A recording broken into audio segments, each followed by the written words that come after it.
So, Yo-Yo, it is such a pleasure to have you here in Toronto. Welcome. Thank you for being here. Wonderful to have you playing concerts here. I want to ask you some questions. Let's talk for a moment about risk, because if I think about our generation, all the musicians, you are the one who's taken the most risks from the beginning. Bobby McFerrin, even recently with Lil Buck, you do very unusual things. Talk to me about what was your first risk? I think conquering our fears is probably something that we all try to do all the time.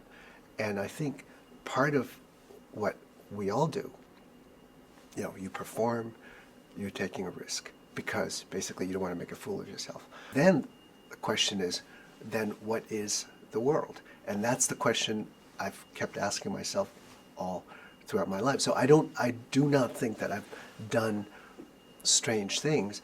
I've always sort of stayed true to figuring out, what something is, why it happened, who did it. So if it's a composer or a music, what is this music trying to tell me? You walk into a room, some people say, when someone walks into a room and immediately they command attention. Mm-hmm, mm-hmm. And is that a talent? Or is that something that a set of skills that you acquire over a lot of time? I think both. It's a combination. It's a combination. Yeah. I think what I do know is that if you walk into a hall, my wife has this great thing that she says, if she hears me play 3 notes, she either knows she's going to enjoy a performance or she's going to get nervous because she senses what is somehow being communicated visually, orally, subliminally. And I think, Malcolm Gladwell, a fine Canadian, says that, in the Blink book, is that essentially within seconds of seeing somebody, whether it's safe to talk to them or to run away, the flight or flee instinct. I know when I go on stage, within seconds, before you play a note, people will say, either, how long is this? Do I have to sit through this? Or they are going to have a good time. I find it hard to imagine that you ever experience anything other than the latter, because when you walk on a stage today, certainly in all of my experiences, people are just so thrilled and elated to see you there. Well, but that's not the same thing. I think this is I've come to Toronto for so many years that I do feel the layering of history, that you build up sort of, lots of experiences. But what I do know is that I consciously think, and this is actually a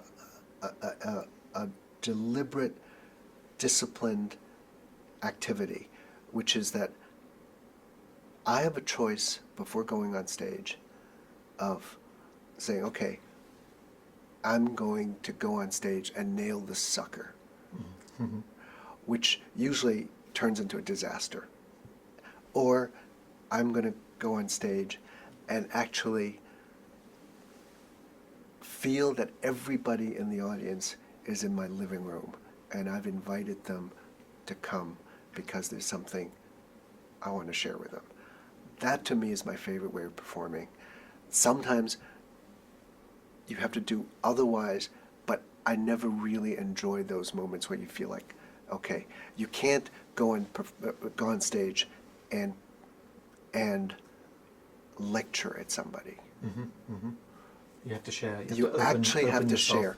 And so you have to open yourself to, say, if you're first of all not there to prove anything. Mm-hmm. Because as soon as you do that, it opens up the possibility that what you're doing is totally ridiculous. And in fact, you have to actually, put that aside to say, no, what I'm doing, I'm so excited about. And this is an occasion that will make itself memorable if we all participate in Absolutely. This. Where from here? I think I take a line from a wonderful novelist, Bill Styron, who I once read something he said in an interview and I was kind of in my 20s, and he said, people who are in art should, at some level in their work, deal with the greatest issues of their time. And so, and what I've learned from musical values are that while we're performing, it's important to keep two different things in your head at the same time.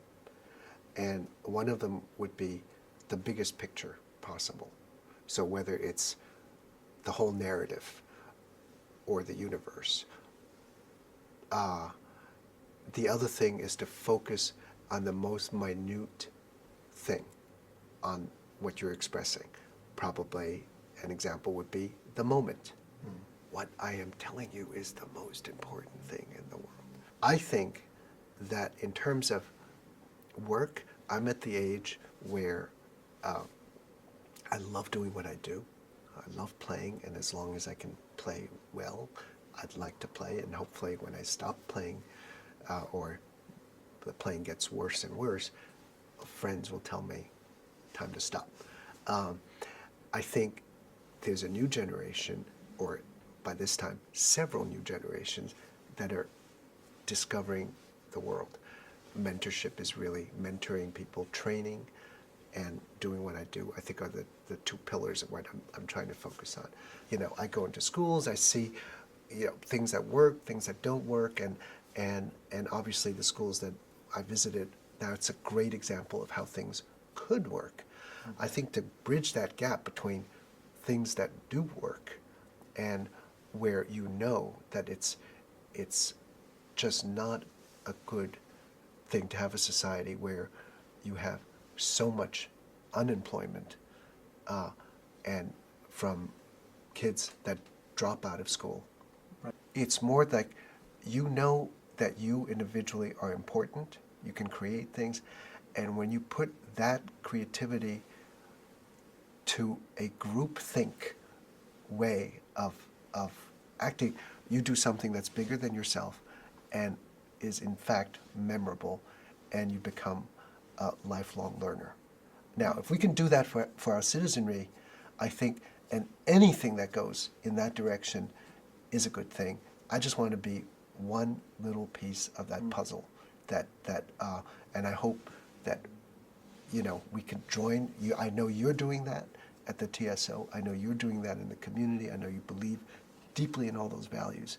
And it's a kind of a together we can type of thing. Right. The more we can corral people, like-minded people, to actually think in this way, the more we get, you know, a society that really will think for itself, for the better of each and all.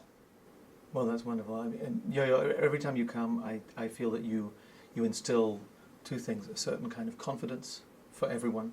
You exude an energy that makes other people feel confident, and also there's a fantastic feeling of mutual respect, which is perhaps very much linked to what you're talking about in terms of creativity. And I thank you deeply for being with us, and it's great to chat with you. Thank you. I thought you loved me for my goofiness. That too. I'm so disappointed. Oh dear.